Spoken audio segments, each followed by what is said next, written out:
Hello everyone, আসসালামু আলাইকুম। আজকের রেসিপিতে আপনাদের স্বাগতম। আজ তৈরি করে দেখাবো মজাদার কাজু নিমকি। এই জন্য আমি একটি মিক্সিং বলে নিয়ে নিলাম 1 কাপ ময়দা। দিয়ে দিব হাফ চামচ কালো জিরা, হাফ চামচ লবণ, 2 চামচ গুঁড়ো দুধ, 2 চামচ চিনি। যদি একটু মিষ্টি বেশি খেতে চান চিনি বাড়িয়ে নিতে পারেন।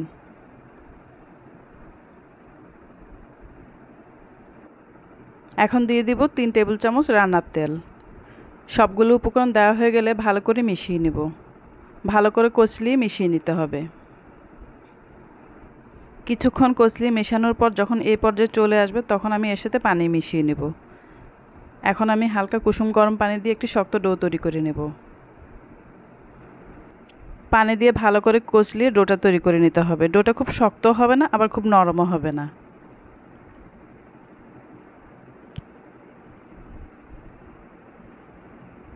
ডোটা তৈরি হয়ে গেলে ঢাকনা দিয়ে 10 মিনিটের জন্য রেস্টে রেখে দিব।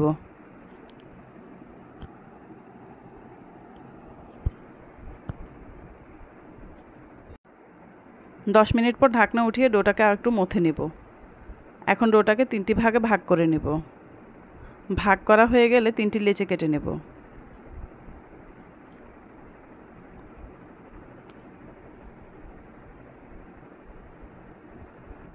এখন একটি ভাগ নিয়ে হালকা একটু ময়দা ছিটিয়ে একটি রুটি বানিয়ে নেব। রুটিটা খুব ভারীও হবে না, আবার খুব পাতলাও হবে না।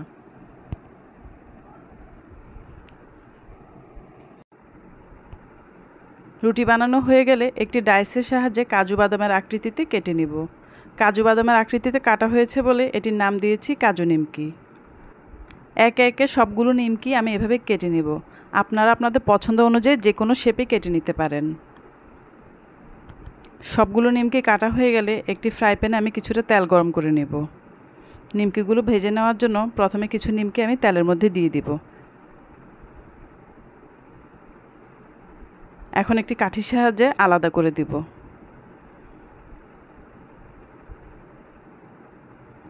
হালকা আঁচে ভেজে নিতে হবে। এতে করে নিমকিগুলো পুড়ে যাবে না।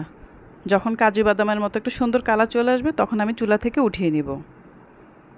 একটি ছাঁকনির সাহায্যে আমি চুলা থেকে নিমকিগুলো উঠিয়ে নিচ্ছি। সবগুলো নিমকি একে একে এভাবে ভেজে নেব। তৈরি হয়ে গেল মজাদার কাজু নিমকি।